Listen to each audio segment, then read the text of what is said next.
அன்னைக்கு அம்மா இதுல இருந்து எடுத்து காசு இதெல்லாமா? இல்ல இல்ல, இது எனக்கு என்னோட சர்ப்ரைஸ்.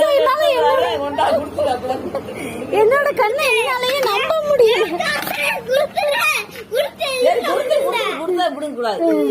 அம்மாக்கு பெஸ்ட் கிஃப்ட் இதுதான். சரிக்கு சரிக்கு சரிக்கு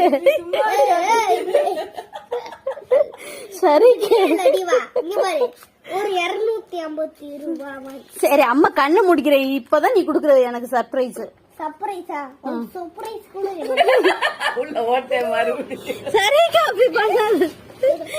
அம்மாவுக்கு கத்தையா ஒரு நோட்டு காட்டு.